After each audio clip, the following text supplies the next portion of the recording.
স্বপ্ন ছিল বিশ্বকাপ না হলেও অন্তত ইউরো চ্যাম্পিয়নশিপে ইতিহাস গড়ার সুযোগও এসেছিল সামনে। তবে সঙ্গী হয়েছে কেবলই হতাশা। আক্ষেপ নিয়েই সরে দাঁড়ালেন কোচের দায়িত্ব থেকে। ইংলিশ ফুটবলে গ্যারেথ সাউথগেট অধ্যায় এখন অতীত।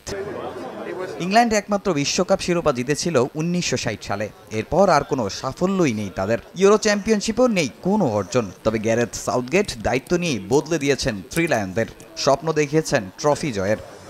2016 সালে ইংল্যান্ডের দায়িত্ব নেন সাউথগেট। তিনি দায়িত্ব নেয়ার 2 বছরের মাথায় 27 বছরের অপেক্ষার অবসান ঘটিয়ে 2018-এর বিশ্বকাপে থ্রি লায়নরা ওঠে সেমির মঞ্চে। তার অধীনে 2020 সালে প্রথমবারের মতো ইউরো চ্যাম্পিয়নশিপের ফাইনালেও ওঠে ইংল্যান্ড, যদিও সেবার স্বপ্নভঙ্গ হয় ইতালির কাছে। আর এবার সাউথগেট বাহিনীকে হতাশায় ডোবায় স্পেন।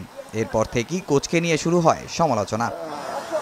টানা 2 ফাইনাল হারের কষ্ট কিছুতেই মেনে নিতে পারছেন না সাউথগেট নিজেও। তাই পদত্যাগের পথেই বেছে নিলেন ইংলিশদের ইতিহাসের অন্যতম সেরা এই কোচ। এখন পরিবর্তনের সময়। বার্লিনে স্পেনের বিপক্ষে ফাইনালটাই ছিল ইংল্যান্ডের কোচ হিসাবে আমার শেষ ম্যাচ। আমি গর্বিত। নিজ দেশের হয়ে খেলা এবং কোচ হওয়া আমার জীবনের সবচেয়ে সম্মানের বিষয়। আমি আমার সর্বোচ্চটা নিংড়ে দিয়েছি। অর্ধেক পাউডারে দ্বিগুণ উজ্জ্বলতা। নতুন রিন অ্যাডভান্সড অর্ধেক পাউডারে দ্বিগুণ উজ্জ্বলতা। চলতি বছরের শেষ দিকে ইংল্যান্ডের সঙ্গে চুক্তি শেষ হতো সাউথগেটের। 2006 সালে ইংলিশ ক্লাব মিডলসব্রোর হয়ে কোচিং কেরিয়ার শুরু হয় তার। এরপর 2013 সালে দায়িত্ব নেন ইংল্যান্ড অনূর্ধ্ব 21 দলের।